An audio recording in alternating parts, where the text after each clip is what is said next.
For the last 5 games, the Marlins have been rolling. Big hits, great starts, and a 3-game sweep of the Nationals. Speaking of sweeps, the Mets rolled the fish in a 4-game sweep last week. Tonight, scene shift. Miami, first of 3, the streaking Marlins and the first-place Mets.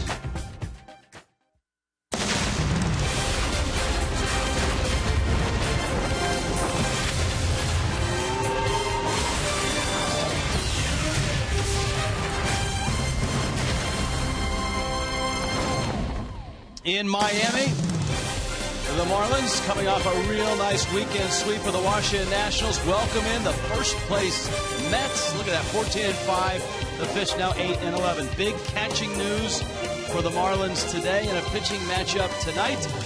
Got a little Dylan G going for the Mets.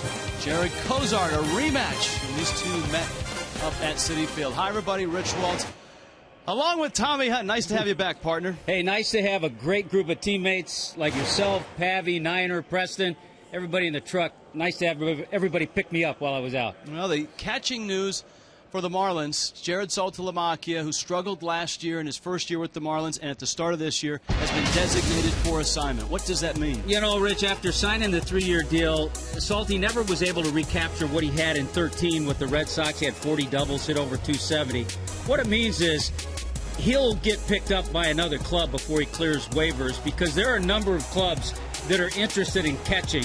I'm sure we'll see Salty surface with a ball club this year. The Marlins are hot. A 5-game win streak, a sweep of the Nationals, and they're getting production from the 8th spot in the order.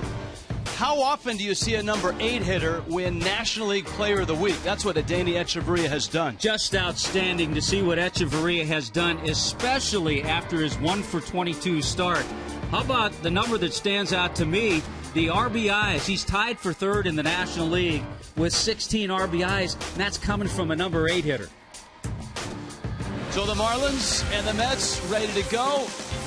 Reaction from the clubhouse and the front office as the Fish and the Mets get ready for Game 1 of a 3-game set.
5 in a row. This should be fun. A 3-gamer starts tonight. Let's go out to center field. Craig Minervini, Jeff Conine. Rich, we're looking forward to it. You're right. After the Mets took the 4 games in New York, Marlins looking for a little redemp. They'll do it now with the catcher, JT Realmuto, will not have to look over his shoulder at the veteran Jared Saltalamacchia of the Marlins, designating the 29-year-old catcher for assignment before the game here tonight. Yeah, unfortunately for Jared Saltalamacchia, it just didn't work out here in Miami. They signed him as an offensive catcher after a tremendous 2013 production with the Red Sox World Championship, hit 280 plus, but over a 209 average last year. Started off very very low average this year. They just want to make a move and try to get some more offense in here. Had some defensive issues too. Jared probably the first to tell you, just didn't perform as well as we've seen in the past, and hopefully he'll hook on with someone else and get his career back on track. But for the Marlins, the catching track will belong to JT Realmuto. President of Baseball Operations Mike Hill on the moves. We took a step back and looked at the emergence of JT.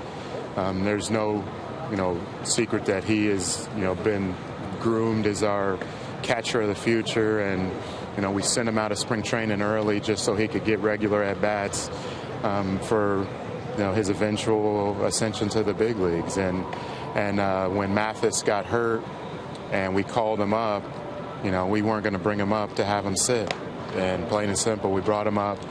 He's young, he's athletic. I mean, you guys see the talent that he brings to the table. And as we looked at, Salty and the paternity when he left, you knew that you're going to have a decision to make when he came back. Obviously, with the emergence of JT and him playing every day, this was, I think, going forward, the best decision for our ball club. And JT's done a great job and handles our pitching staff well, and it's the best for us going forward. It's never fun seeing one of your teammates, one of your friends in that position. So it's kind of a tough situation, but all we can do as a team is kind of move past forward and go out there, try to keep winning games and try to get past this. Well, the Marlins have liked JT Realmuto for a while. He was an outstanding high school shortstop, but they always thought catcher. As Mike Redmond told me the other day, he just looks like a catcher. Well, he plays like one, too, and the Marlins are happy to be handing him the reins to be their starter. All right, we're getting ready for Mets-Marlins, Part 2 of the season. Game 1 of 3 next.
This would be game 1 of a 3-game series. Jared Cozart, Curtis Granderson. First pitch, fastball is a strike, outside corner, pitch penny.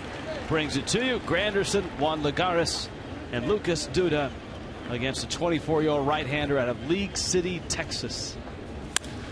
Off of Cozart, who picks it up, underhands it, and gets the out. And let's hope Cozart is all right. It looks to be fine. The Mets lineup looks this way. You just met Curtis Granderson. He's hot. Juan Lagares is in center field. Lucas Duda had that big series against the Fish. Michael Kadyr's in left. Daniel Murphy's at second base. Eric Campbell in for David Wright, still at third base. Wilmer Flores clobbered the Fish, and in particular Jared Cozart up in New York. Kevin Plawecki is the catcher. He's in the 8th spot, and Dylan G will hit 9th. And there's a look at Cozart's numbers. No trainer needed after that comebacker. Well, the tough Texan just went ahead and he easily and calmly picked up the ball and got the out. But I think it shows you Granderson's swinging the bat a little bit better than he did in that series in New York. Granderson homering last night in the first at bat for the Mets. Stanton is there, and he makes the catch. You talk about the glue that's kept a lot of things together for the Marlins during this streak and really all year. The defense has been there. Ichiro, Ozuna, Stanton in the outfield, Prado, Echeverria, Gordon, Michael Morse, JT Real Muto behind the plate. That defense has made just 5 errors on the season. 2 of those errors, by the way, from Jared Saltalamacchia, who was designated for assignment today before the game. Here is Lucas Duda. And he takes up. Duda having a really nice start to his season. The Marlins saw firsthand that was true up in New York. Had 5 hits in the series. 3 of them were doubles. And he drove in some big runs in what was the Mets' first 4-game sweep of the Marlins in New York in history. Well, Jared Cozart had a no decision in the 7-5 loss against Dylan G, who he's pitching against tonight. He gave up 7 hits and 5 runs. The thing that I liked is what he was able to do his next start. He came back in Philadelphia and threw the ball a whole lot better. 4 hits and a run in 6 innings.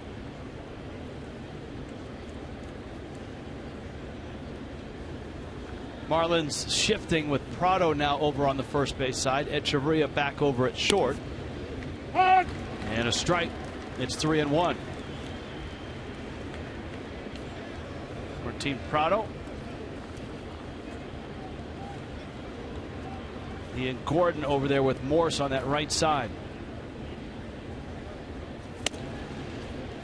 And Cozart lost him. So a walk to Duda, whose on-base percentage is over 400. And here comes Michael Kadir. Another guy who had a big series at Citi Field. Michael Kadir didn't play the last game of the series, but had 2-hit games, was 2 for 4 in each of the first 3. Chuck Hernandez watching Cozart. In the 5-game win streak for the Marlins, lots of focus certainly on D. Gordon. All kinds of hits. He leads the majors in hits. On Echeverria, he's the player of the week. Stanton got off. But when you come down to it, it was starting pitching that really got it going. And Cozart's first start of that 5-game streak, it was up in Philly. The Marlins' ERA in that time was a tidy 1.42. You throw in with that the bullpen. The bullpen in the 5-game winning streak has gone 13 1/3 innings and given up just 1 run. 0-2 pitch to Kadir. In the air, right center field. Stanton is there, and he makes the catch. Top of the order coming up for the Marlins. Gordon is hot, but you know what? Martin Prado, a magician in the 2 spot. That's been a nice boost for Miami.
as Miami and New York open up a 3-game series. JM Lexus brings you Miami's lineup.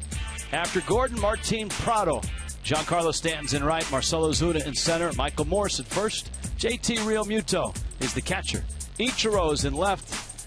National League Player of the Week, Adeiny Echeverria hits 8th, then Jared Cozart hits 9th. This is Dylan G. And Gordon takes strike one. Larry Vanover, veteran umpire behind home plate with Ron Kulpa, Brian Knight, and Vic Carapazza. G looking for his first win of the season. Well, the Marlins got him a little bit in New York. They gave up, he got 5 hits, 4 runs against him, a couple of home runs. Stanton and Prado took Dylan G deep. Gordon, a couple of hops for Daniel Murphy. On to first. And there's one out. And here comes Martin Prado. Prado in the 2 spot. Tommy Hutton has made a difference. Rich, I'm sensing a trend here. And look at that. Martin Prado, since inserted in the number 2 spot in the lineup, the Marlins have won 5 of 6. Look at the difference in runs per game. And I know everybody else has contributed to that, but it's been a nice little move, and it certainly has worked out well for Mike Redmond.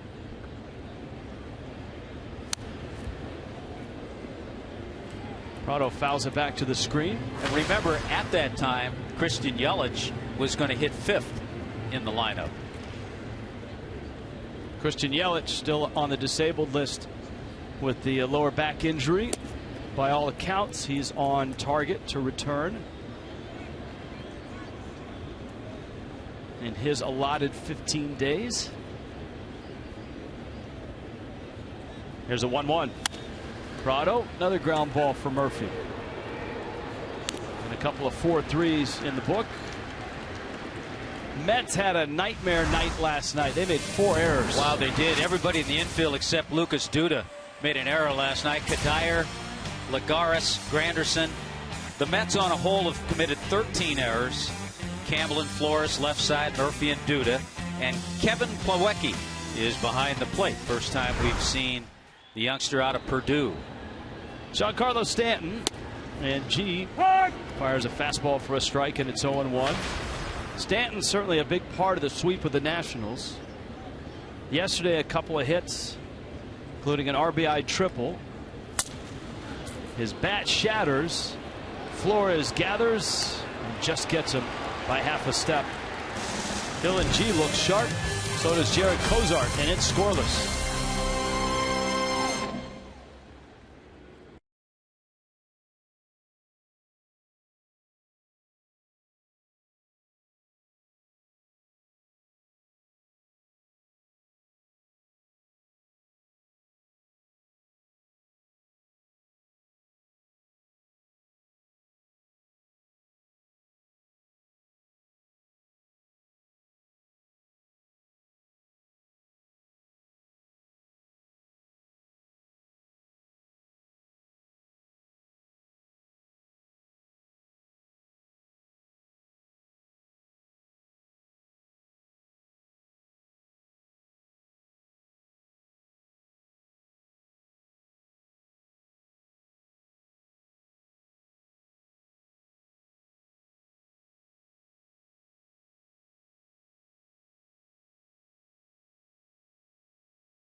Brought to you by Toyota.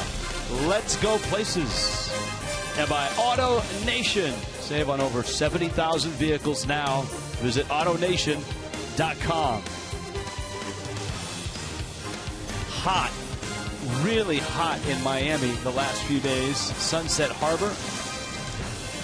You ever done that, Rich? Paddle boarding? Get your head down when you go under there. Well, yeah. Low bridge. They're not going to open the bridge for you.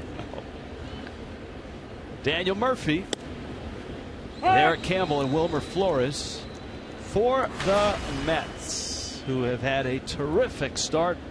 The Mets sit at 14-5. They have re-energized that giant fan base that they have, and rightfully so. This is a fun team to watch. Terry Collins finally has pieces to work with. Guys, unfortunately, 4 straight losing seasons for Terry Collins, but yeah, I think energized in their Subway Series. They just had 2 at Yankee Stadium. He's 6 over in his career against Miami. 2-1 pitch. Murphy lofts a pop-up at Chavarria onto the outfield grass. Makes the catch. And there's 1 out. Wednesday, when this series concludes, it's a Chevron Crazy 8 Wednesday. A 7:10 start. If you bring your Chevron receipt of 8 gallons of gas or more to the Marlins Park ticket office, get your choice of an $18 Lexus Legends level ticket or a $28 home plate box tickets.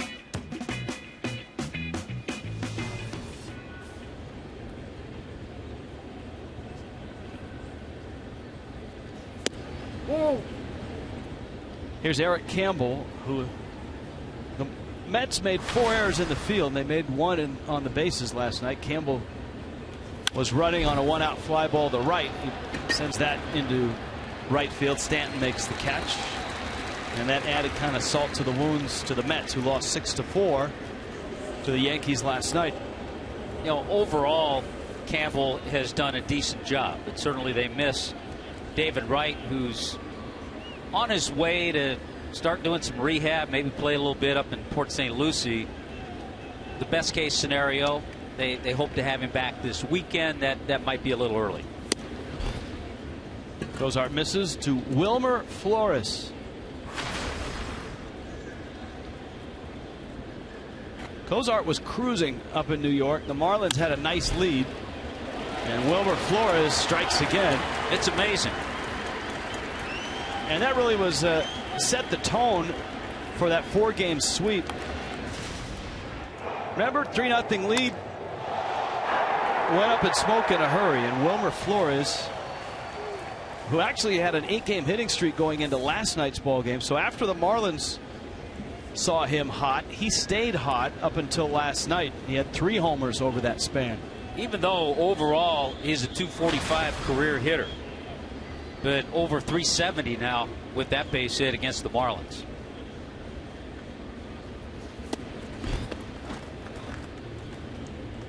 Now Kevin Plawecki.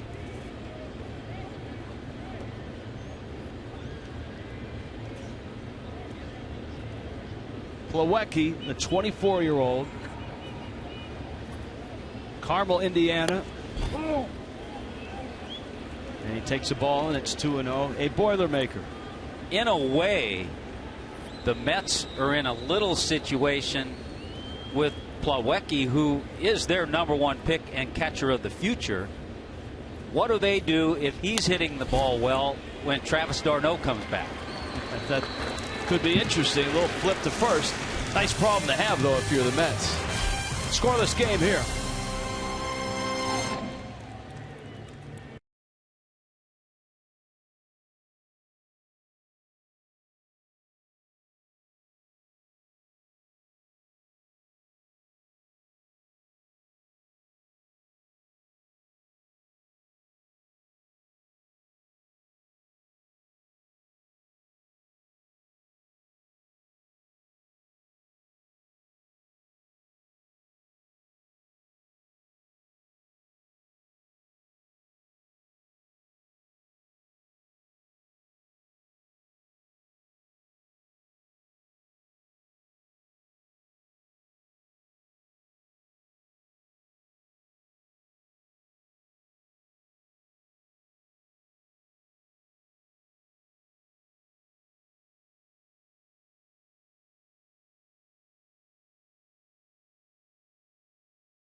simple por zap.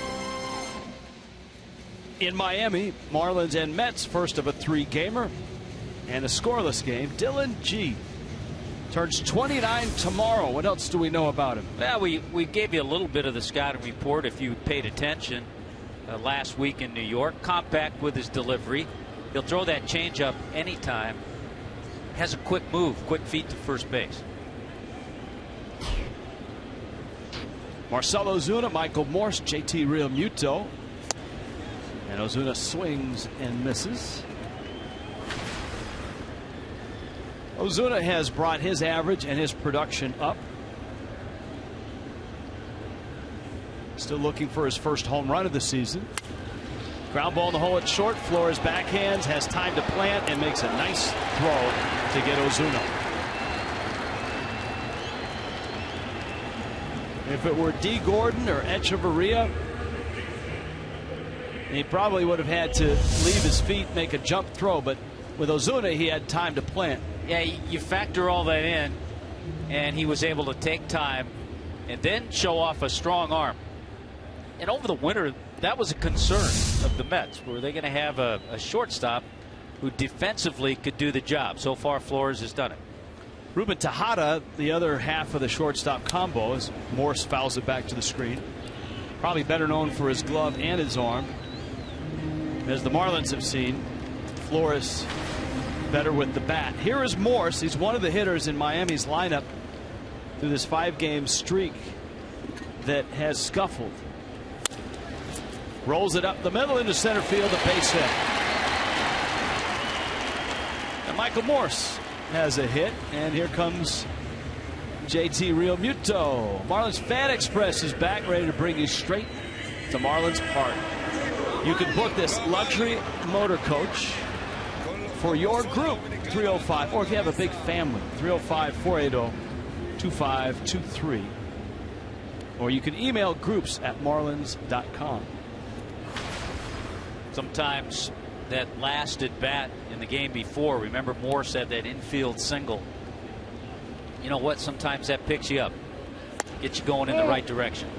JT Realmuto has really handled himself well over the last 2 weeks in the big leagues. He's been a nice boost at the plate and behind it. How does he handle the fact that Jared Saltalamacchia has been designated for assignment? Any impact? Well, first of all, yeah, I totally agree with the way he's handled the whole situation. You and I talked about it at the very beginning of the game. We also appreciate the way Salty handled the situation in the one he was in. But I think as far as Realmuto, all it will do, maybe he'll relax a little bit more, but he's such a competitor. I think his approach is going to be the same.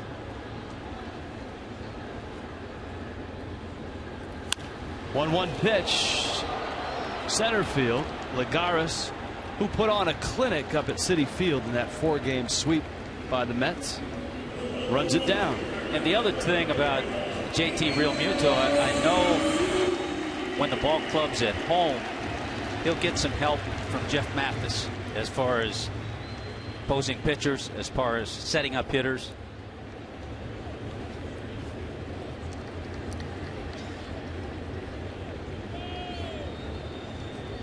Here's Ichiro now. Ichiro on a nice 6-game ride with a .391 batting average. Pulls one, and a diving stop there by Duda robs Ichiro of extra bases. Nice play by Lucas Duda. Miami is done in the second. Dylan G and Jared Kozar trading zeros here in Miami.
It's copyrighted telecast presented by the authority of the Marlins.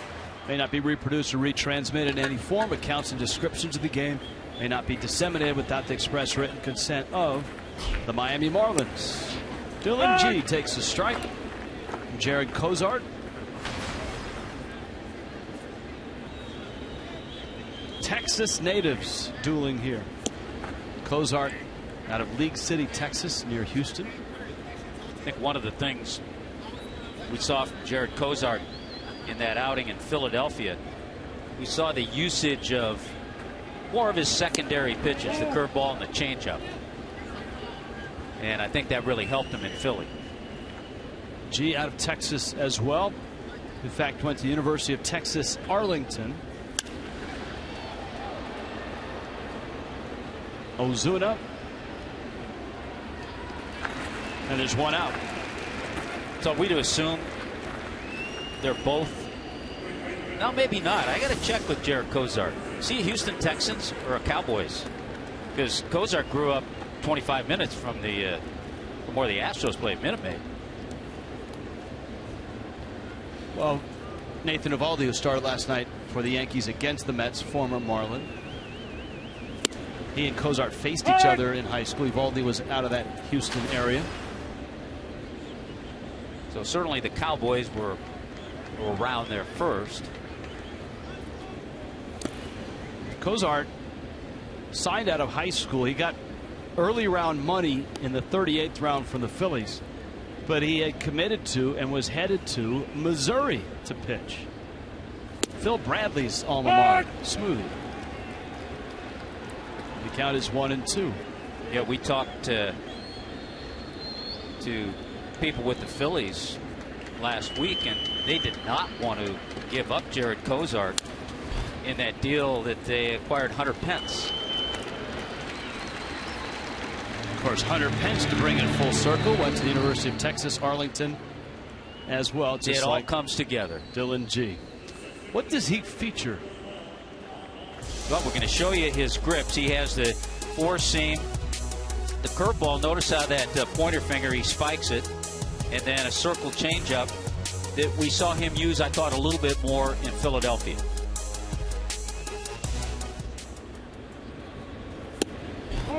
Now Juan Lagares. Lagares outstanding in center field, and he's hitting enough to keep him in that 2 spot right now, and he shoots that one into right. A base hit. 2-out single, and that brings up Lucas Duda.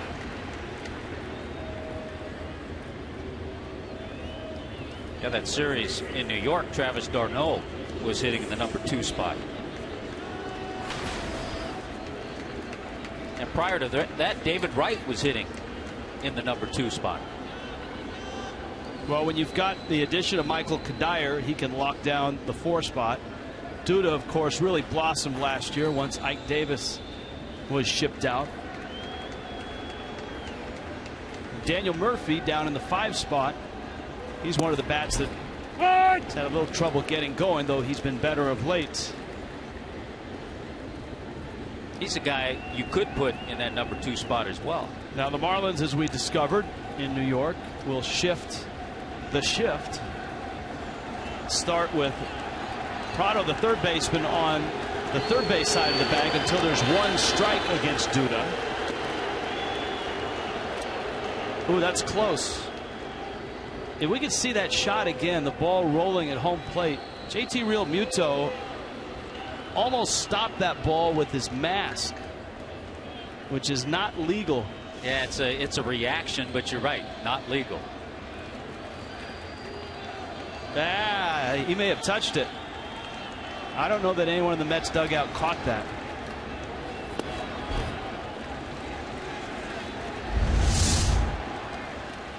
See if the ball, it almost stopped, but it was still moving.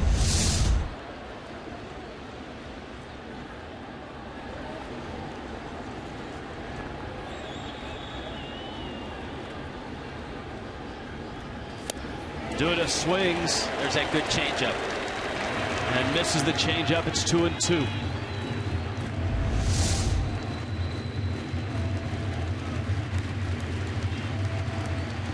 And it's certainly a pitch he needs against lefties and hot lefties like Lucas Duda. 2-2. Runner goes right back to the mound. And a flip over to first in time.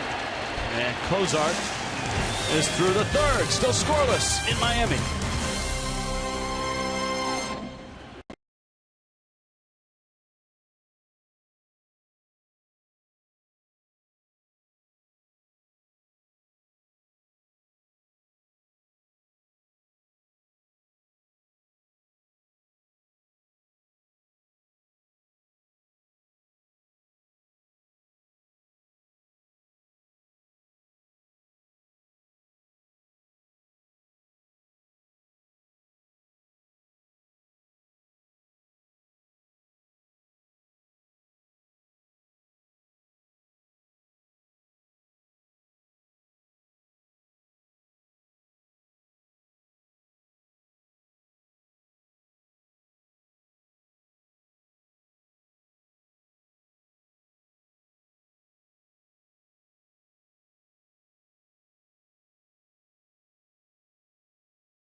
Of the third inning, it is the second matchup of the season between the Mets and the Fish. Last one didn't work out so well for Miami, but it really was a wacky series.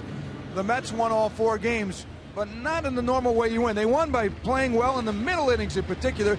They got to the Mets, the Marlins starters, and the Marlin bullpen, outscoring them unbelievable 18-3 in the middle innings. If you look at the other innings, the Marlins actually outscored the Mets 13-5. Normally you win late. Those numbers didn't bear that out, but give the Mets credit. They got some timely hits. They are seeing a different Miami club, and talking to the guys today, it's one of the things Michael Morse and Matt Lato said is, we're a different ball club now. We're clicking offensively, we're certainly pitching, and their defense has been stellar, #1 in baseball. Guys? Thank you, Craig. One of the reasons why Adeiny Echeverria in the 8th spot. National League Player of the Week, and he hits a bullet on a hop. Wilmer Flores backing up, catch and tag by Lucas Duda, and there's one out. That's exactly how Echeverria has been swinging the bat for the last 10 days. Yeah, you're right. It seems like even his outs have been hit right on the nose. Plenty of time for Flores on a hard hit, one hopper. That's a good point when you talk about teams that are hot, teams that are cold, hitters that are hot, hitters that are cold.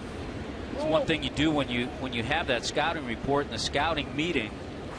You can talk about this guy hits this guy hits that, but you want to find out which guys are hot. So I'm sure the Mets, when they went over the Marlins, talked about the number of hitters that are on streaks and swinging the bat well. Jared Cozart now. And Dylan G has promptly gone 3-0 to Miami's starting pitcher. Cozart 0 for 5 this season. And a strike.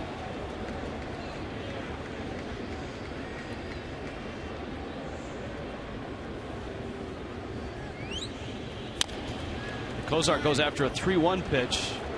Taps it back to the mound. 2 outs. Marlins and Mets, and you can enjoy it for half price. Miami Herald Half Price Tuesday is tomorrow, 7:10 start. Half price Lexus Legends Platinum tickets, or great discounts on tickets in several other categories. Just go to Marlins.com today. Marlins and Mets. Well, Dylan G keeping the Marlins off balance enough. 7 of the 8 outs he's recorded have been on the ground. Gordon shortens the bunt and takes a strike. He won't dazzle you with pure stuff, but location, moxie, that's what has been able to get Dylan G to the big leagues. And he, much like David Phelps, who will start tomorrow for Miami, was like an extra starter in spring, a just in case guy, just in case someone went down. As it was, it would be Zach Wheeler, and G, still a Met, went right back into the rotation. Breaking ball, Gordon flips it foul. Yeah, he's been a nice insurance policy for their rotation, albeit an expensive insurance policy. Dylan G making a little over $5 million this year. Hey, it's New York. Everything's expensive. 1-2. D. Gordon into right field. He just keeps hitting.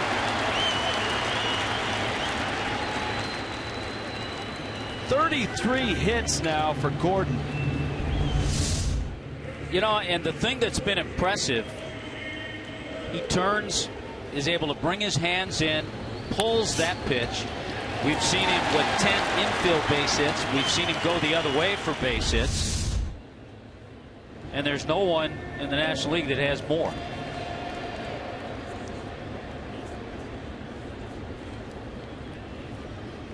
What do you think the Dodgers think when they see that list with Gordon and Kemp? D. Gordon diving back in. You were out here early, Rich. You saw Brett Butler working with D. Gordon. And one of the main things they worked on the bases, because D's been thrown out 6 times, is getting a little bigger lead. He's got a pretty good lead here. Prado takes out. G is quick to the plate, but remember, you've got a rookie catcher, Kevin Plawecki, who's known for his bat behind the plate. And obviously for Brett Butler, if he were the coach at first, it would be easier to communicate. Davey Lopes in LA is the first base coach. Prado, a chopper to third. Campbell comes and gets the big hop and throws him out. Marlins have a pair of hits. Nobody has a run.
In a scoreless ball game,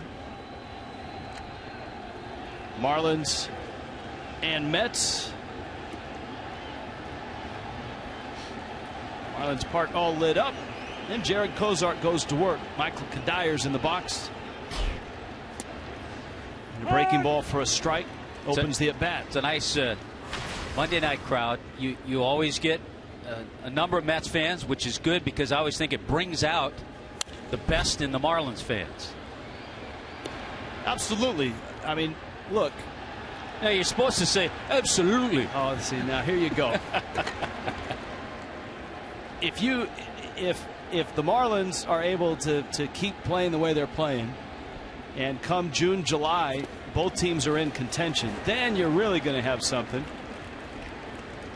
Real Muto has to go down to first to get the out on the strikeout of Kadire. But you're right. Although last night, as I tuned in to watch the Yankees and the Mets, I heard a lot of "Let's go Mets" chants. I mentioned that earlier when we talked about that Subway Series. It really, I thought, had an extra meaning to it because of the way the Mets have been playing, without question. Here is Daniel Murphy. And a strike to Murphy. When the Marlins pulled into New York, it looked like a typographical error next to Daniel Murphy's name when he came out hitting 138. A guy that we always see in that 285 to 305 range. A few Met fans above the Mets dugout.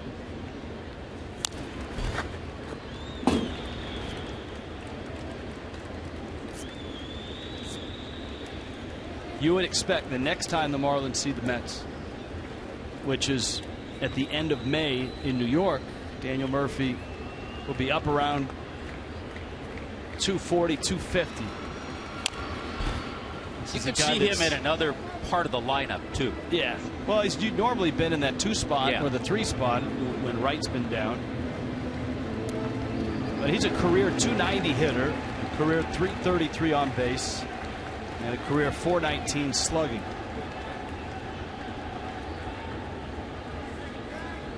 Cozart trying to pick up his first career win against the Mets.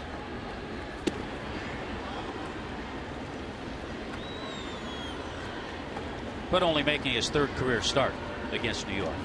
As you noted, G in the matchup between Cozart and G gave up 4 runs. Cozart gave up 5 runs in that game. And that 3-run homer we showed you from Wilmer Flores was the big blow. Well, it's good to see the former Marlin and former Met, Mike Piazza. What, in Marlin that house. for a week or what? Yeah, a week.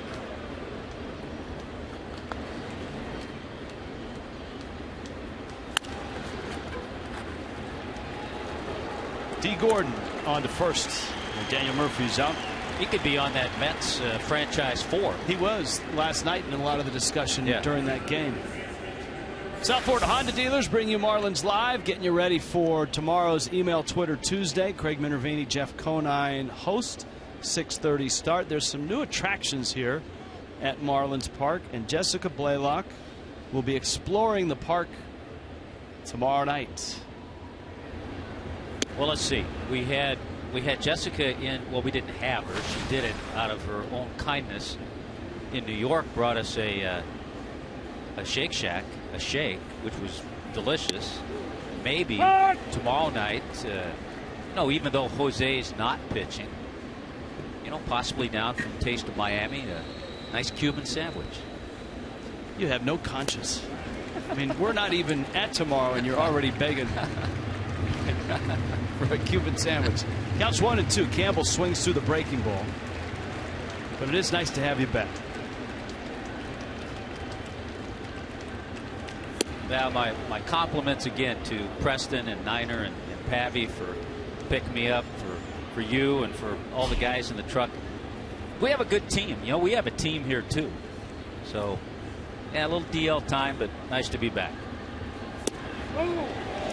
2-2 is in. That's a good pitch.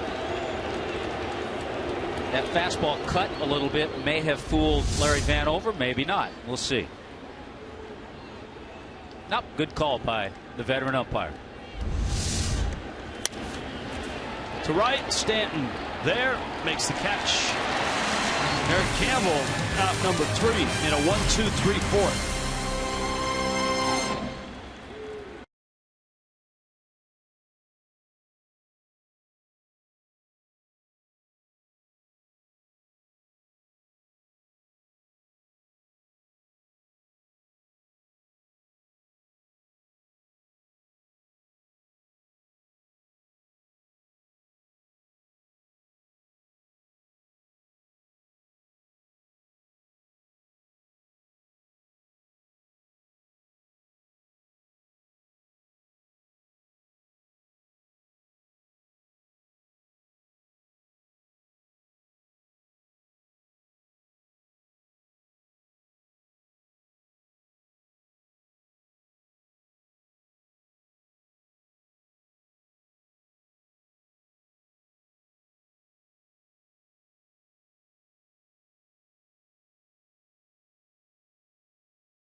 your local Chevy dealers. Visit your South Florida Chevy dealers today. By Checkers, get Checkers authentic Philly cheesesteak. Try the new meatball sub. Pick yours, 2 for $5. By Subaru of Pembroke Pines and by Lexus of Pembroke Pines. Price, service, selection. You're gonna love us. What a gorgeous sight here in Miami. Giancarlo Stanton's up, and he smokes one into left field for a base hit. The loudest singles you'll ever see are in Miami, leaving Stanton's bat. And he's had a great homestand. Base hit to lead off the fourth. Now, there are an awful lot of loud singles clubs in Miami, too, probably. So the thing about Giancarlo, there are two things that have really stood out. We've talked about one of them a lot over the last 10 games, the fact that he's laid off that pitch just off the plate inside. The other one, we've seen him get aggressive on first pitches. There's Marcell Ozuna. The initial speed off the bat, 111 miles an hour. So stands at first. Ozuna bounced to short his first time up. Little dribbler, right side, G off the mound, flips and Duda gets back in time. Same pitch Ozuna saw on both pitches, that breaking ball. And here comes Michael Morse, who singled in the second. Well, another ground ball out, and another hitter that Dylan G had out in front, had fooled, just off balance a little bit. It's amazing. He's got one out in the fourth, and he's got 9 ground ball outs. Real Muto's fly ball to center field is the only out in the air.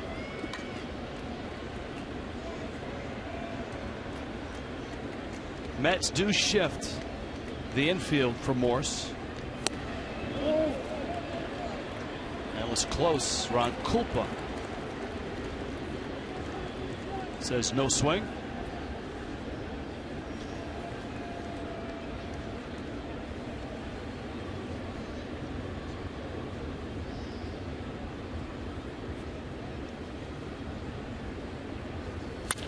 Morse hits a ground ball in the hole at short.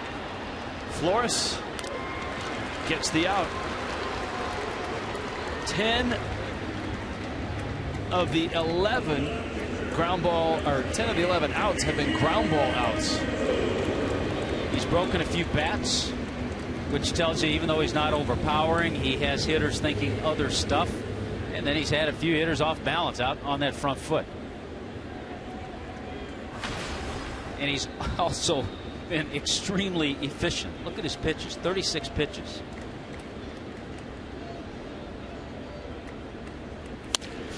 Real Muto back to the mound, knocked down. G picks it up.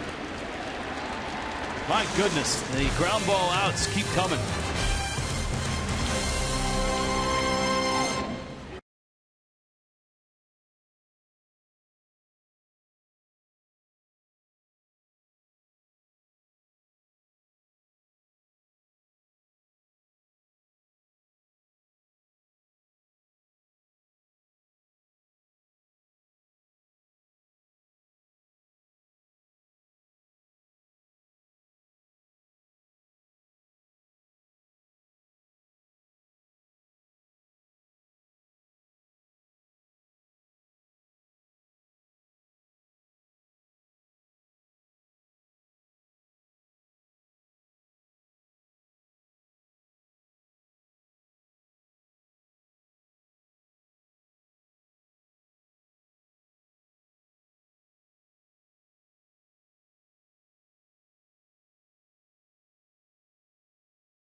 Marlins announcing before the game here that they have designated veteran catcher Jared Saltalamacchia, with still almost 2 years left on his contract, over $14 million for assignment. That opened the way up for JT Realmuto. He'll be the Marlins starter. He is impressed. He's looking forward to this opportunity.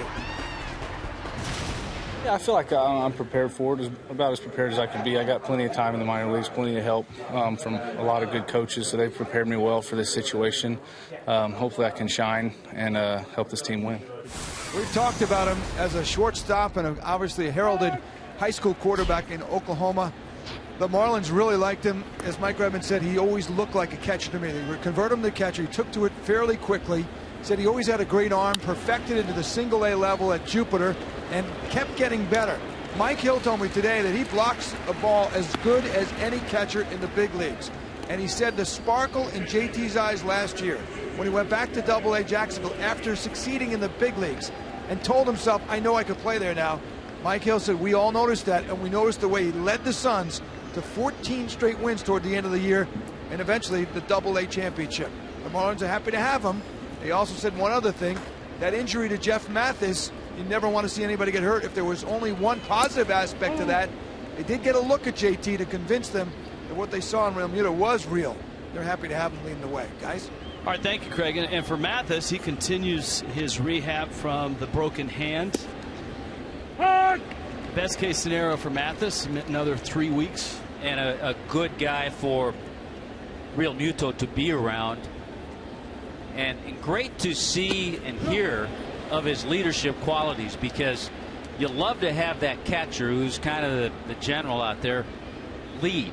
And when you're a young guy, sometimes it's hard to do, but Realmuto has already shown his leadership qualities. After a Wilmer Flores ground ball out. By the way, the game was stopped for a brief ceremony when Flores grounded out. Kevin Plawecki is up. He got a hit his first time up. He has a 10-game hitting streak against the Marlins. Larry Vanover stuck that call as well. That one was out.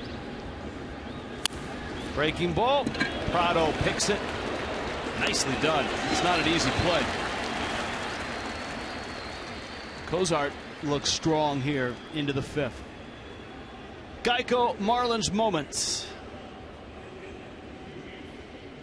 Drum roll, please. There it is. 2003. Cardinals beat the Marlins 6-hour, 7-minute, 20-inning marathon. Oh, I remember that game. The Marlins scored 5 runs. His getaway day. I know. And you guys were getting away to Arizona, weren't you? Yes. Marlins scored 5 times in the bottom of the ninth to force extra innings. And your wife had come down to go on the trip. And she figured she'd show up in the 7th inning, right? And that would be a great time to show up and then get on the plane, go to Arizona. Just get there late, 8th, 9th inning, you'll be fine, and we'll go to the airport and go to Arizona. She was able to see another whole game. Dylan G up, counts 0-2. The Mets, after last night's game, got in about 4 in the morning to Miami. Cozart, 1-2-3. He's retired 7 straight, halfway through, and nothing yet here in Miami.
Mike Redmond and the Fish trying to add to a 5-game win streak.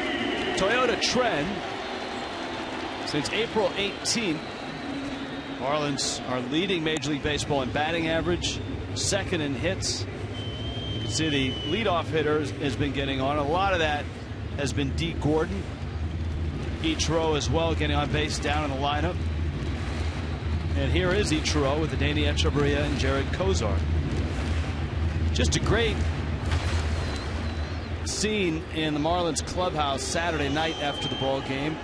Ichiro setting the all-time run record for a Japanese player, breaking that of legendary Japanese player manager Sadaharu Oh, who Ichiro of course refers to as Mr. O. Ichiro played for Sadaharu Oh, who managed a World Baseball Classic team. G flips to first. The Marlins, unbeknownst to Ichiro, dug up home plate and presented it to Ichiro, and he was genuinely moved, and the entire team got in on it, and they took a great team photo. That was a great photo in the Marlins clubhouse. There's the plate. Had to replace it with a new one. They walked it into the clubhouse, gave it to Ichiro. The lineup card signed by Mike Redmond. And just the look on the entire team's face in the team photo was terrific.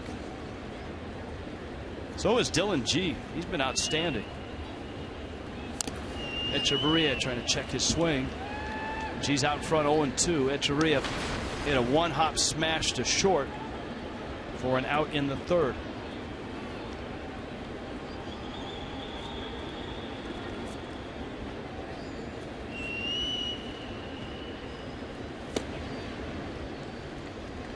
One and two. You can never be fooled by a team that gets in 4 o'clock in the morning. What happened to the Mets with their late game last night? Number one, the guys are out there playing. They're on fumes. They're reacting. And Dylan G, I'm sure, was flown in much before that, so he got his rest. Swing and a miss. Echeverria goes down. Wednesday, Mets Marlins. That's the 29th, and every child 12 and under with a ticket gets coupon for a free Cam Beef Frank, bag of Frito-Lay chips, small Pepsi or Aquafina water. Marlins and Mets tickets at marlins.com. Here is Kozar. I would think in 15, 20, 25, 30 years ago there was a lot more of that. Teams, the travel was still a little tougher. I think the travel's tougher now. Really? Yes. Why so? There are more Sunday night guys. The night game on a Sunday night. There are more games. Unless you're in the Central, we'll get into it, which is a good division. New York, same division, is still a 2-hour, 40-minute flight to get here. Scoreless, going to the 6th.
League Baseball on Fox Sports 1 continues.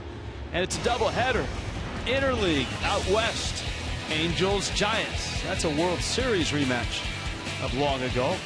Reds and Braves as well. Coverage begins 3:30 Eastern. You're home for baseball every Saturday, Fox Sports 1, and streaming live on Fox Sports Go. Well, tell you what, both pitchers have been just outstanding. Each has worked 5 innings. Cozart's allowed 2 hits. G has allowed 3. They each have 2 strikeouts. Cozart has walked 1, Dylan G none. So it's not a battle of overpowering arms, but certainly successful arms through 5. G has a dozen ground ball outs, and Cozart has 7 of them.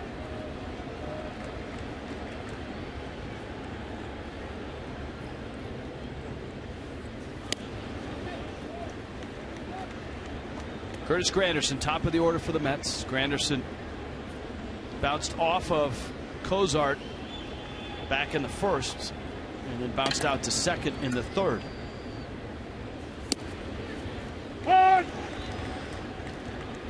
Count 2-1. You got Juan Lagares and Lucas Duda to follow. For the 14-5 New York Mets.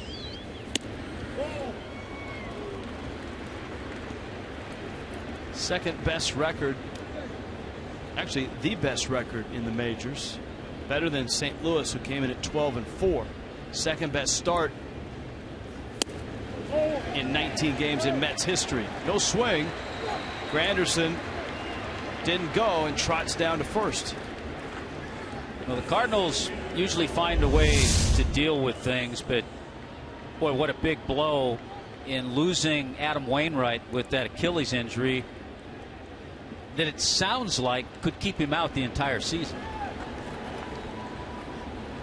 They're saying 9 to 12 months. Wow. Juan Lagares. Bunt. Oh, Real Muto got it. And to first. That's an athletic play. That's an athletic play. JT Real Muto all by himself. A shortstop in high school and a all-state quarterback in Oklahoma. And there aren't any runners that are going to get back, because they're all anticipating this ball is going to at least hit the ground. Real Muto is able to get it before it hits the ground and turn 2. Wow.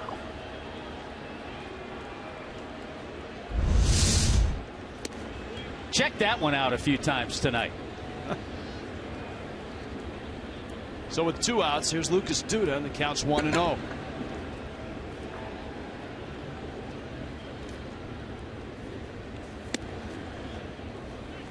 And Real Muto doesn't like what he sees coming out of Cozart's right hand. He's seen more pitches up this inning. More of his fastballs have been up.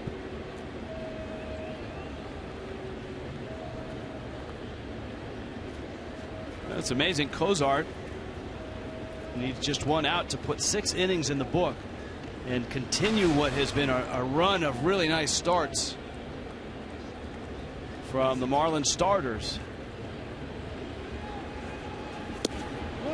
which not coincidentally has mirrored the 5-game win streak. And it started with Cozart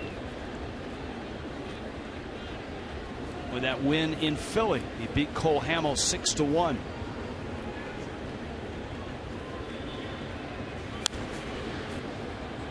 Big man got the green light. 3-0.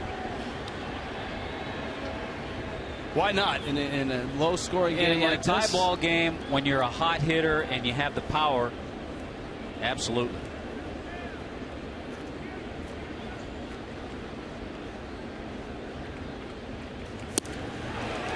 Another big cut.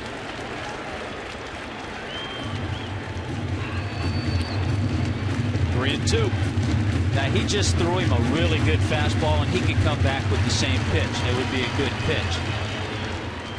But one of his changeups might get him, too. Now, he tried that fastball, just missed with it. So the play by Real Muto on the Garis bunt has helped clean up this inning, because Cozart has walked 2, but only 1 survives, and that's Duda. Michael Kadire is 0 for 2. He's flied out and struck out.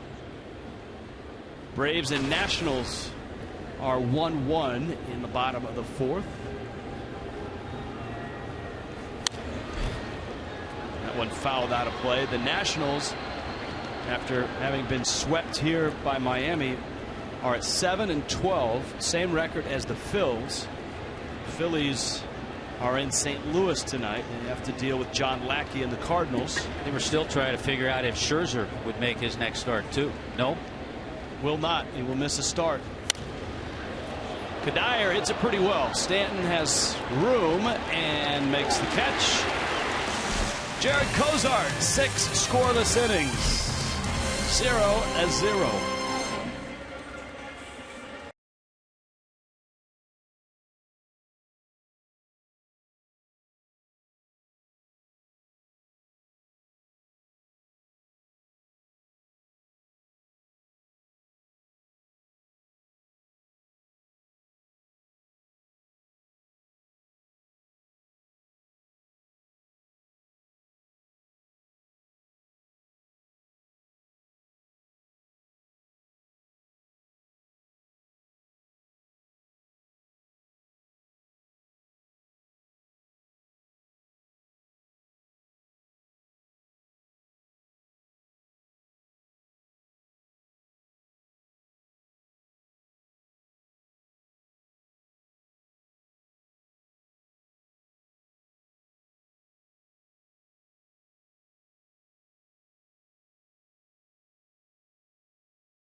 Bob the Shark, ladies and gentlemen. T-Mobile brings you the game changer. It's been D. Gordon, only Major League player this season with a 3-hit, a 4-hit, and a 5-hit game. He's got a base hit tonight. He leads Major League Baseball with 33. And Gordon lifts a fly ball towards the line. Kadire patrolling out there, and he makes the catch. 1 pitch, 1 out for Dylan G. He and Jared Cozart have been economical. They have been in charge from the very start.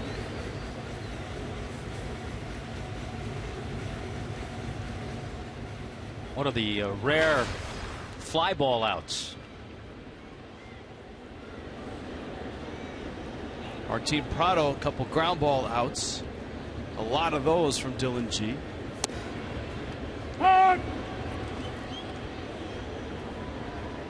Real Muto and Jared Cozart. That's one of the things that, you know, Craig touched upon. Real Muto going back down and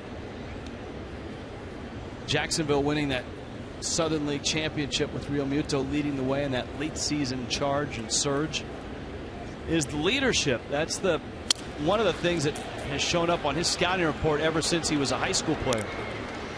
Flores has had a nice night defensively. He throws out Martin Prado. And from a 24-year-old, that's really terrific.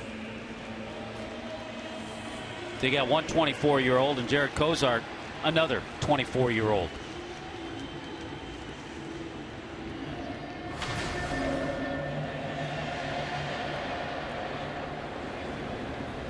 Now Stanton singled in the 4th.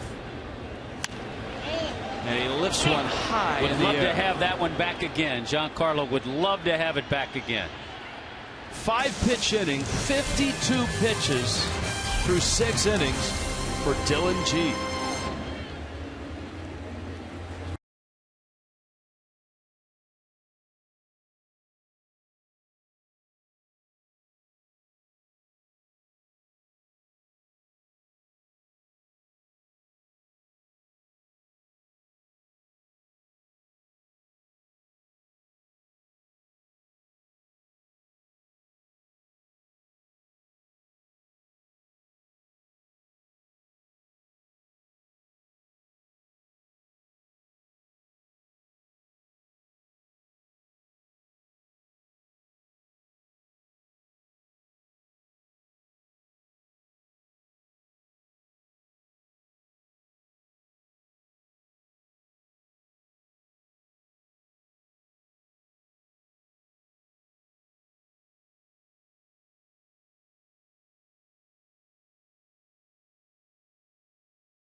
Scoreless ball game.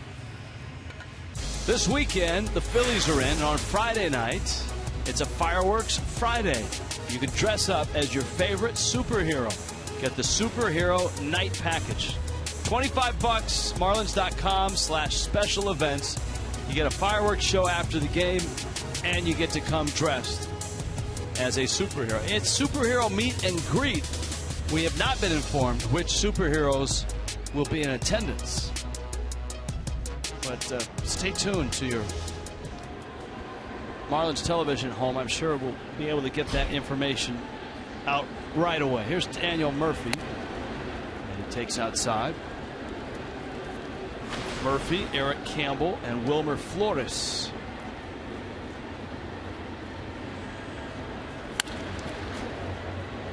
D. Gordon pounces, gets the out. Boy, this has really been a clinic tonight on how to get outs without dominating with strikeouts. G has thrown 6 innings. He has struck out just 2 and given up 3 hits, walked no one. Cozart, 6 1/3 now. He has struck out just 2.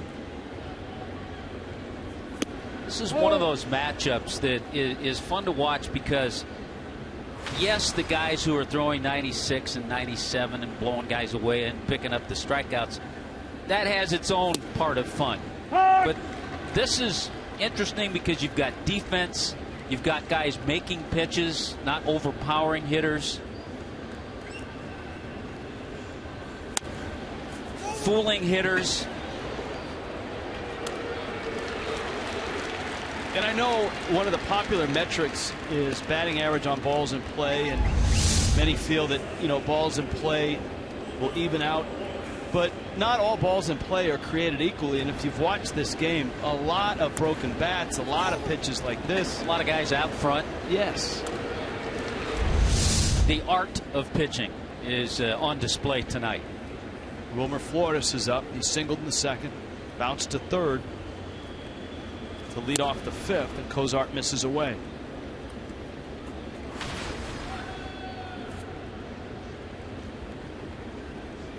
Flores out of Venezuela.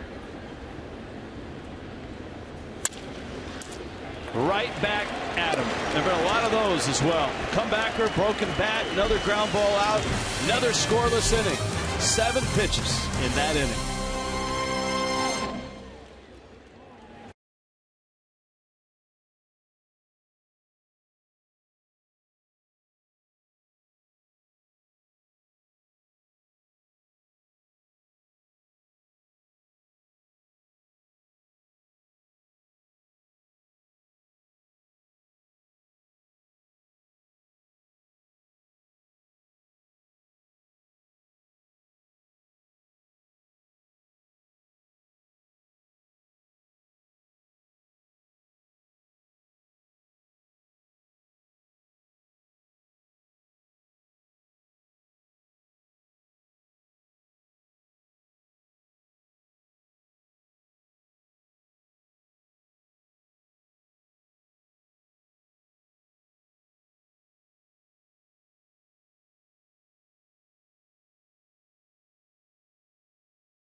and Jared Cozart are carving up on the mound. And here's Cozart's night. H.H. Gregg high-def highlights. Little defense. They're helping themselves out. They're letting the guys behind them make some plays. Get hitters on that front foot, chasing pitches. Dylan G's gotten a ton of ground ball outs. And you do all that, all of a sudden you find yourself in a 0-0 tie, bottom of the 7th inning. Marcell Ozuna, Michael Morse, JT Realmuto, 4-5-6 for Miami. And Ozuna hits a high fly ball. Granderson over, makes the catch. Now, much of the highlights you just saw for Jared Cozart, almost the exact same highlights for Dylan G. Yeah, we talked about all the ground ball outs he's gotten. Look at that, 13, just 4 fly ball outs, a couple of strikeouts. It'll be an interesting decision for Terry Collins when G is the number 2 hitter when they bat in the bottom half of the inning. The only difference between the two is that G is about to throw his 54th pitch, amazingly. That's why it'll be an interesting decision for Terry Collins. Cozart has thrown 85 pitches.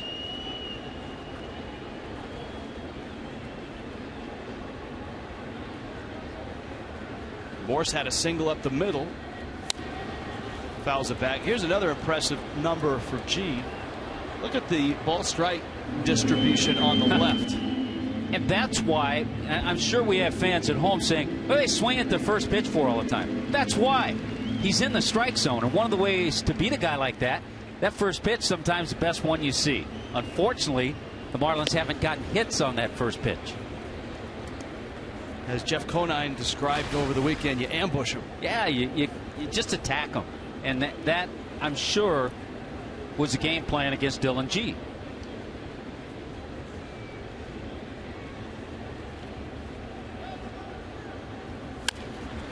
Morse got tied up. Campbell. High throw. Did he get him? He did. Duda got the tag on the hip of Michael Morse. 2 outs. We talked about it in New York. It sure looks a lot more comfortable for Duda over at first base than we saw him in left field. And that's his natural position.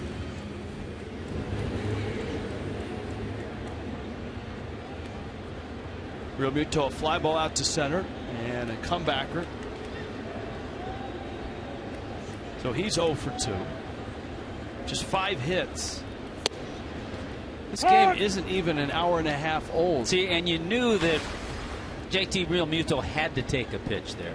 And what was it? Fastball right there. And he pops it into shallow center. That one is caught. That's a 7-pitch inning. Amazing. Still scoreless. Going to the 8th.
The 8th every Tuesday. Fan favorite, email and Twitter Tuesday on Fox Sports Florida. Tomorrow night, 7 o'clock, it's your chance to ask questions and be featured on the telecast by tweeting and following on Twitter and Instagram via @FoxMarlins or by sending an email to foxmarlins@gmail.com. Hashtag Marlins Park. There are some new things around the park. Jessica Blaylock will explore. And you can also email and tweet your favorite things about Marlins Park. If you want to send Jessica somewhere in the park, have at it. Kevin Plawecki fouls it at the plate. If you're just joining us and you're thinking, what is this game doing in the 8th inning? Did they start it early? It has been breakneck speed from the start, and it's been out after out after out from Jared Cozart and Dylan G. In case you're wondering, Echeverria on the run. Nice play. In case you're wondering, Jared Cozart has never thrown a complete game at the big league level. Twice he's gone 8 innings. So 8 innings is career high. Each of those times he was with the Astros, and each time, once in 2013, once last year, it was against the Tampa Bay Rays. The longest Dylan G has ever gone is 8 1/3 innings, and that was back in 2013.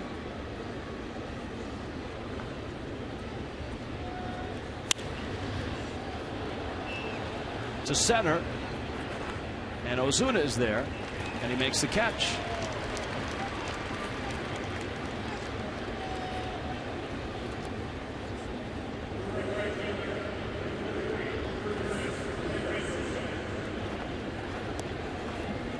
And here is Granderson. To be clear, in the Mets game notes, the career best for G innings pitched is 8 1/3. But as my partner just pointed out, in the media guide, he's got. In the media guide, he has 3 complete games. So we'll have to get confirmation on that.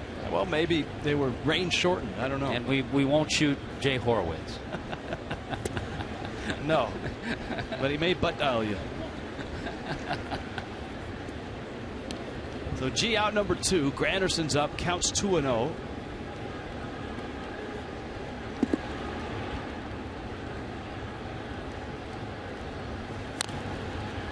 Granderson pulls it foul. Now G hasn't walked anybody. Cozart has walked 3. G has 14 ground ball outs. Cozart has 11. And there haven't been a lot of hard hit balls at people in this one. A lot of jam shots, broken bats, comebackers. That one's hit well. Ozuna, good jump there. Almost overran it. Reaches back, makes the catch. That is an 8-pitch inning.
Mets and Marlins, first of a 3-gamer. MLB.com ballpark app, perfect complement to your visit to Marlins Park.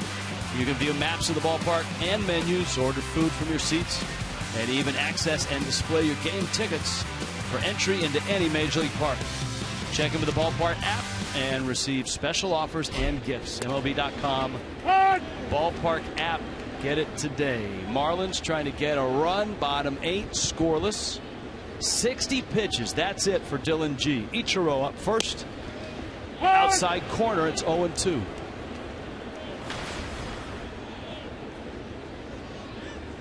Danny Echeverria and then Jared Cozart to follow. Breaking ball. Ichiro, a little dribbler. First base side. Duda has it. Flips. G and Ichiro get there right around the same time, but G got to the bag first. Well, that's a great play on both ends.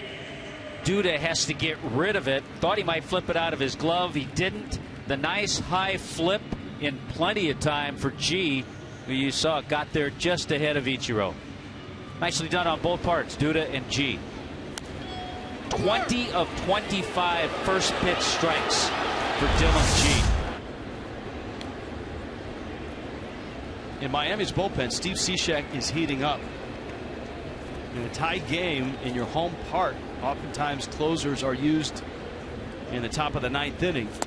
This, though, is a really unique spot. Cozart's at 93 pitches. Justin Bohr is on deck. Dylan G at 63 pitches. You know, upon further review, as they say, Rich, Dylan G has 3 complete games, but a career high 8 1/3 innings. So we were both right. Yeah, the 8 1/3 complete game was at Atlanta. Echeverria strikes out. His other 2 complete games were 6-inning games, probably rain games.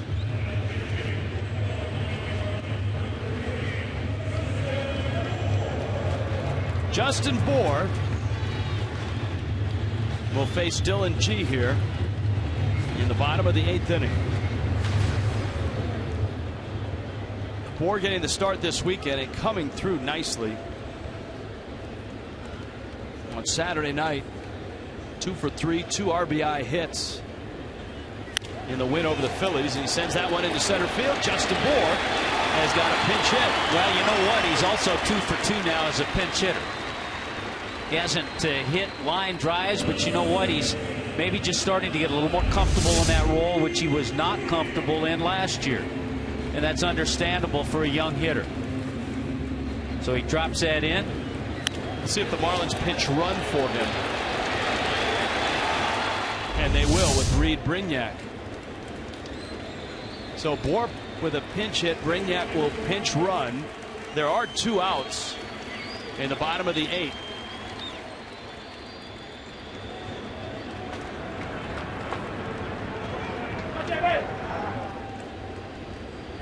And D. Gordon, who's 1 for 3, is up.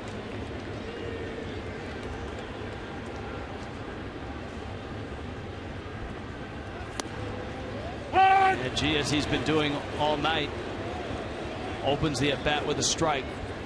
Dylan G has thrown 67 pitches. All but 13 have been strikes.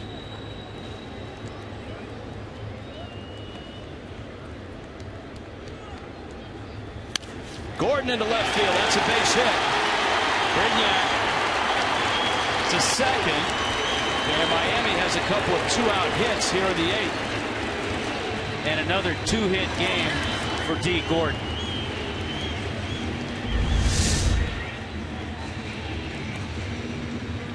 Little 2-seamer tailing away, and that's exactly where D takes it. Dan Warthen, pitching coach for the Mets, is out to the mound, and all of a sudden the Mets bullpen is a beehive. And I tell you what, the Marlins have a lot of hot hitters. Etch has been hot. Giancarlo's been hot. We know what D. Gordon's been doing. But I'll be honest with you, there isn't one hitter I would prefer up there right now than Martin Prado, with the way he swings the bat in these types of situations. Actually, he's been pretty hot too.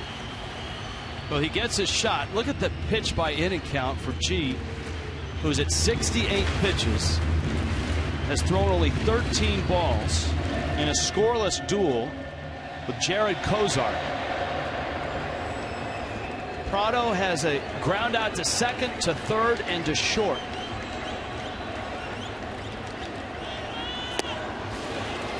And a breaking ball for a strike. G went a little away from his pattern because of the situation he's in. You know, he's been going with a lot of two-seam first pitch fastballs. He went with the slider first pitch there.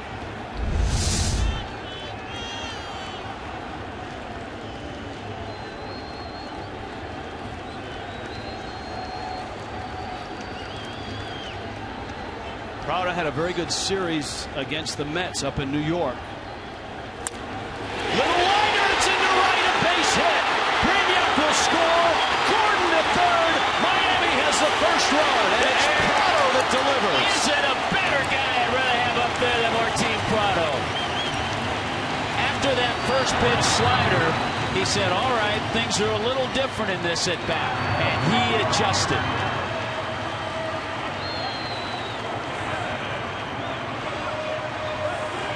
How about that? Remember, it was Justin Bour, who struggled as a pinch hitter last year mightily, who started the whole thing. Another slider, pretty much the same spot.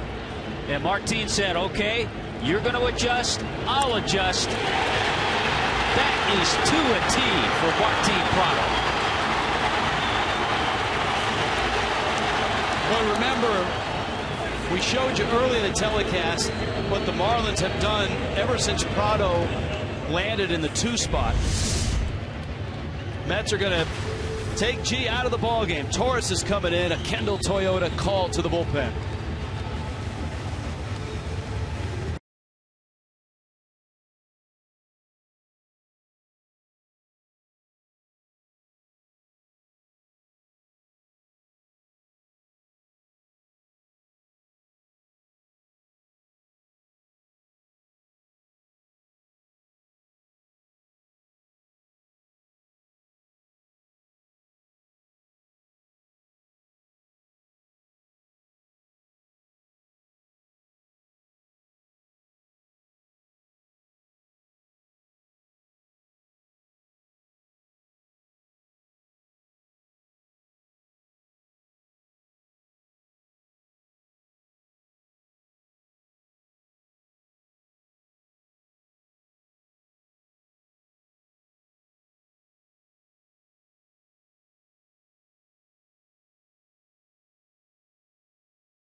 A 1-0 lead with 2 outs in the bottom of the 8th. Jared Kozar went 8 innings himself. He's in line for the win. Carlos Torres is in to face Giancarlo Stanton. Runners at the corners. Prado at first. D. Gordon at third. Stanton is 1 for 3 with a single. And he hits a high pop-up on the infield. Lucas Duda calls. Lucas Duda catches. Steve Cishek will come and try to close this ball game. Martin Prado, there's your run. We'll see if it holds up. Marlins and Mets headed to the 9th, 1-0 Miami.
bottom of the 8th. Out after out after out. Cozart and G. And the Marlins rally. Started by Justin Bour with a pinch hit. D. Gordon a single. Prado with a base hit. Steve Cishek is in, and every button that Mike Redmond has pushed tonight has been the right one. Yeah, this is one of those games that a lot of times fans, writers, they overlook. But think about it. First of all, the Cozart start, but pinch hitting Bour, and then pinch running for Justin Bour. A lot of managers don't do that with 2 out and a man at first base. But Mike Redmond did that. He got the clutch hitting. He had Brignac come in to run. He eventually came in to score. Prado to cap off the night. It gives him a 6-game hitting streak as well. These won't be easy outs for Steve Cishek. He lands in the 2-3-4 hole in the Mets lineup. Juan Lagares first up. Breaking ball strike, and it's 0-1.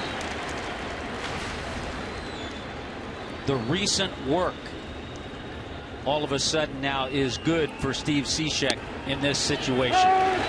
Fastball a strike. 0-2. Boy, one right on the edge, on the inside and on the outside.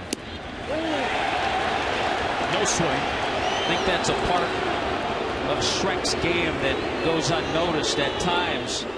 The control that he has. Now we talk about the crazy funky delivery, but when he's on, he's spot on. Fastball away, and the count is 2-2. Juris Familia is up. He's the Mets closer.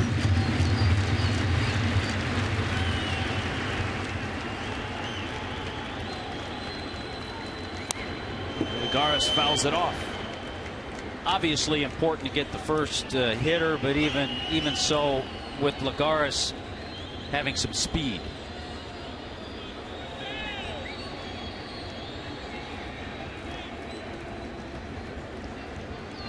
Two coming. Out front, foul it back, and stays at 2-2. So Jarred Cozart, his night over. The Marlins on the rail right now, hoping for win number 6 in a row.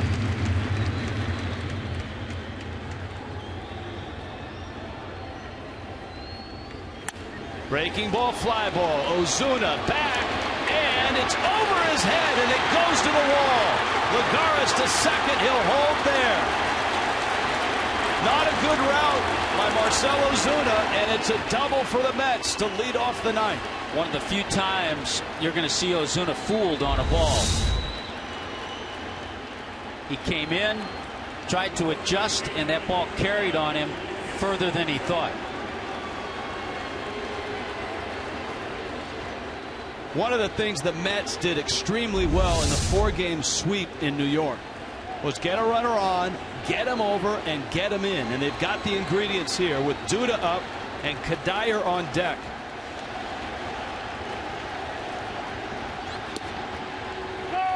Cishek gets a strike on Duda.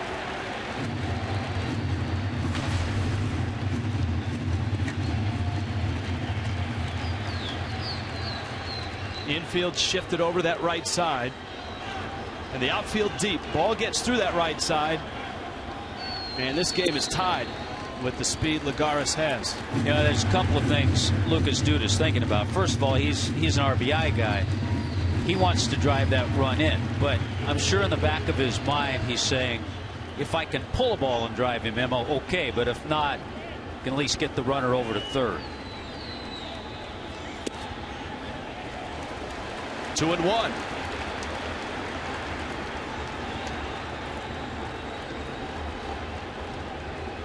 After Kadire, another lefty bat, Daniel Murphy.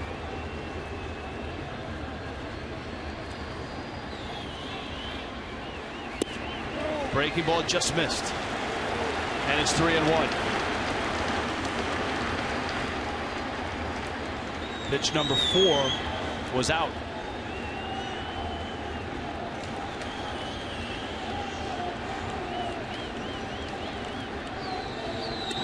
And he lost him. First and second, nobody out. Here's Kadire.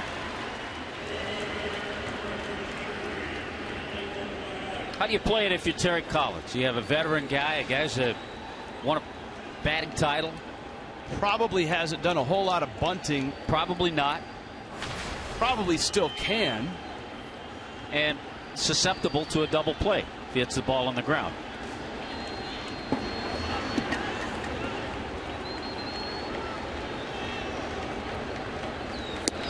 Kadire takes a strike. If he were to bunt and be successful, then you walk Murphy, the left-handed bat, and you got a couple of right-handers then to deal with, unless Terry Collins pinch hits. Here's the 0-1. Breaking ball, fly ball right field, not too deep. Stanton is in. Got it. And the runners hold. That's a big out to get for Cishek. So those were all the things Terry Collins was thinking about. He didn't want to lose Murphy. Campbell, if he pinch hits for him, it would be Neuenhuis. Good pitch to get a really good hitter to hit a shallow fly ball out.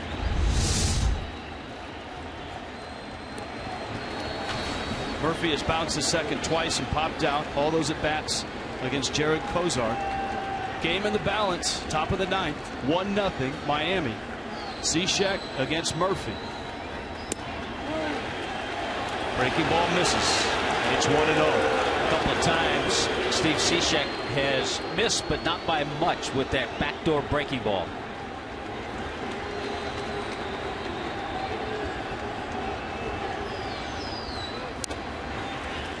Out in front,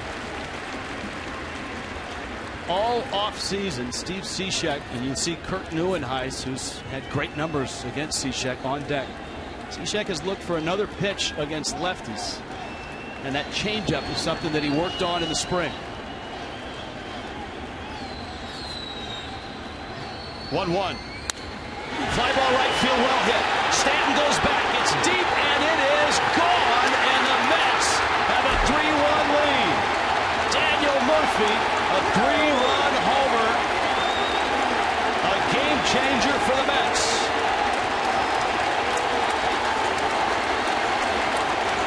Wow.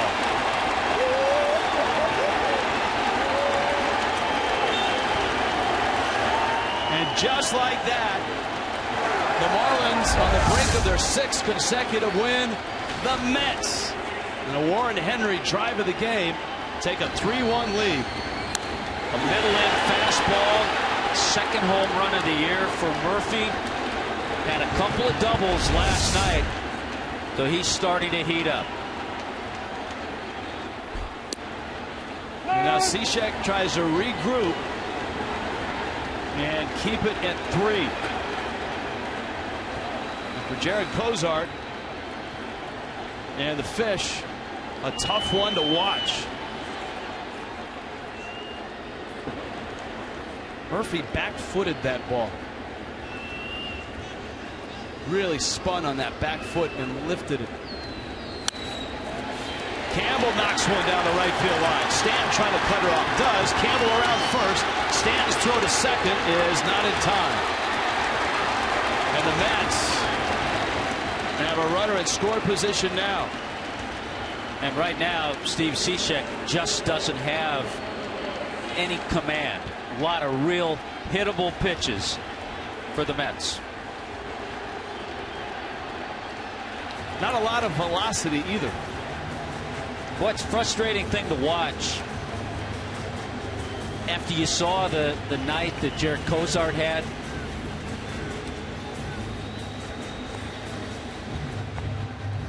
And it goes to what we say a lot. Doesn't matter how two pitchers are throwing. Sometimes just a different look.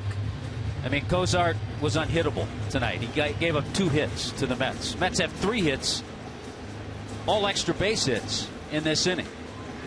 So the Mets were just happy to see another arm. Of course, the Marlins pinch hitting for Kozar with Justin Bour, and that started the rally. Campbell is running, got a big break. Can't let that happen either.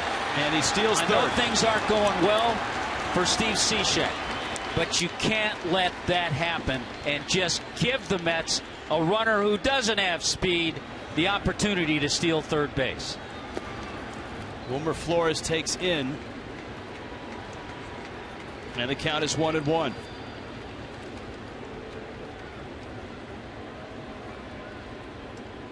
Plawecki, the rookie catcher, is on deck.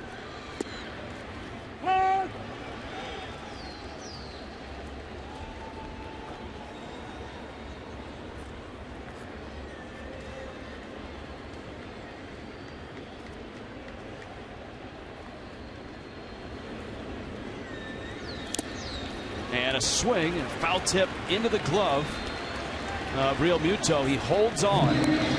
So a strikeout. 2 outs. He's hit 90.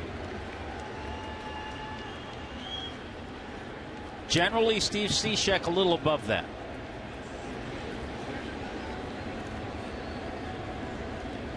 Plawecki is 0 for 3.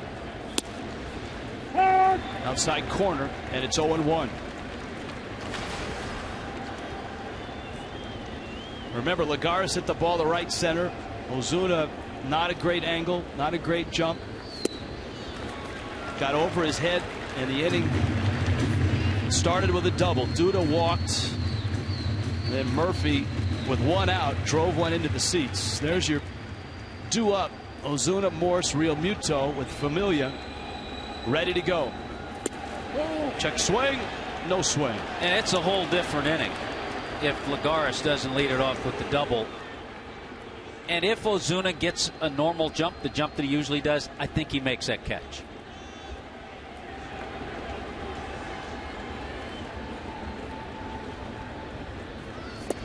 Swing and a miss, but the Mets in dramatic fashion roar back. Daniel Murphy, a 3-run homer to right. Jacksonville Kid makes it 3-1.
Sports Florida is brought to you by your South Florida Honda dealers and by Kubota.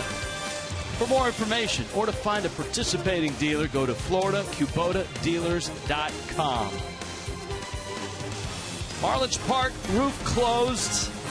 A scoreless game going to the bottom of the 8th. And in the blink of an eye, it's the Mets who are up 3-1 on Daniel Murphy's 3-run homer. Juris Familia is out of the bullpen, and you can see Familia with a nice and tidy 1.86 ERA.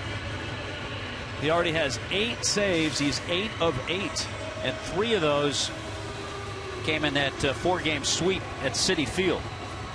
So 3 for 3 against the Marlins this year.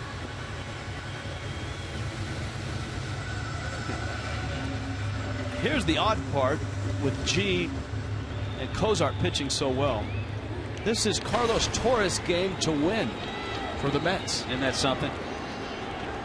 Steve Cishek on the hook for the loss. Here's Ozuna. He takes down low. Torres threw one pitch and got Giancarlo.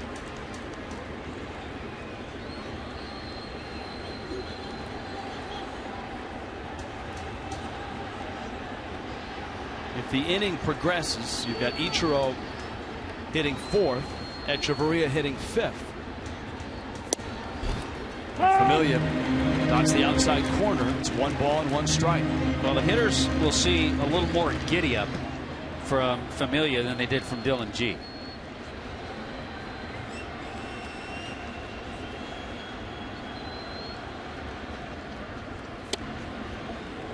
It's a strike. Right on the inside corner. Larry Vanover's been very good behind home plate.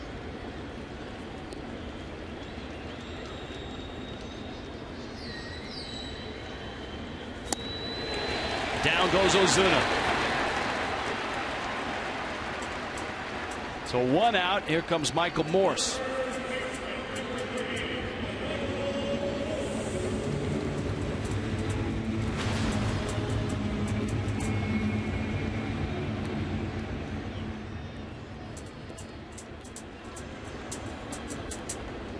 Cishek watching.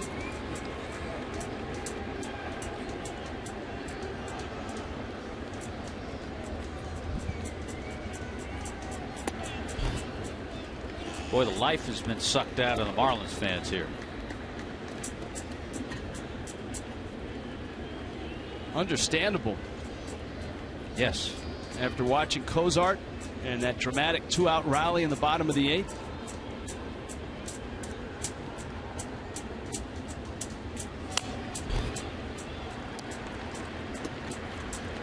I think with Cishek, you see the remnants of a team that got off to an awful start and really didn't have need for a closer through the first 2 weeks. He has been able to get work, but very little work in high leverage spots. Yeah, the remnants of rustiness in key situations. Yeah.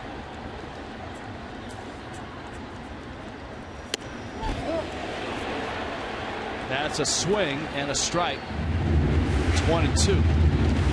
Of course, the Mets, just a great start at 14-5, and along with that has been Familia, who is 8 of 8 in saved spots, and he's in his 9th here. Morse fouls back a 96-mile-an-hour fastball.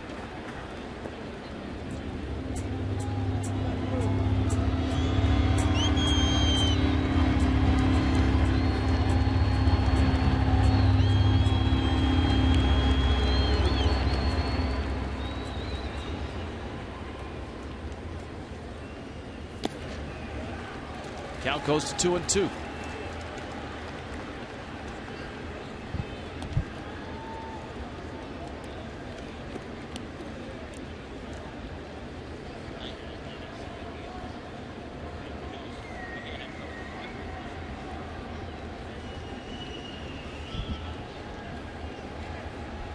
To Morse. Against the shift, Murphy has it, spins and throws. How about that? Have a night, Daniel Murphy.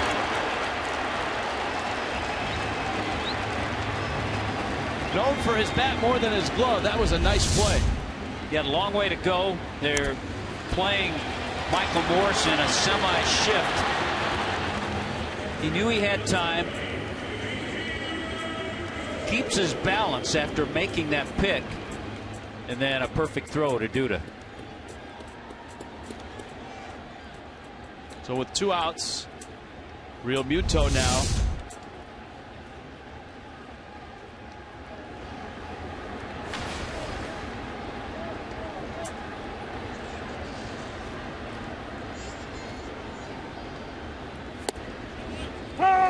At the knees. 0 for 3. It's JT Real Muto. We have seen Real Muto with 1 strike, doubtful, but we have seen him drop down a bunt for a base hit. That's all you want right now are base runners.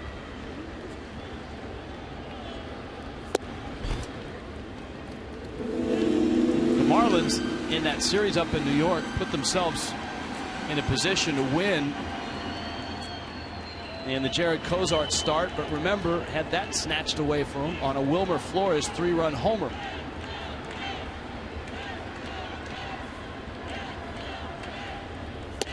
Here it's a Daniel Murphy 3-run homer that comes in the top of the 9th against closer Steve Cishek.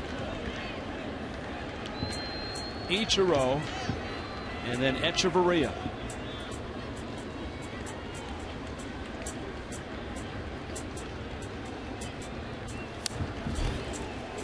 And Miami's down to their last strike. Yeah, Flores with 2 home runs in that series. Travis d'Arnaud homered in that series in New York as well.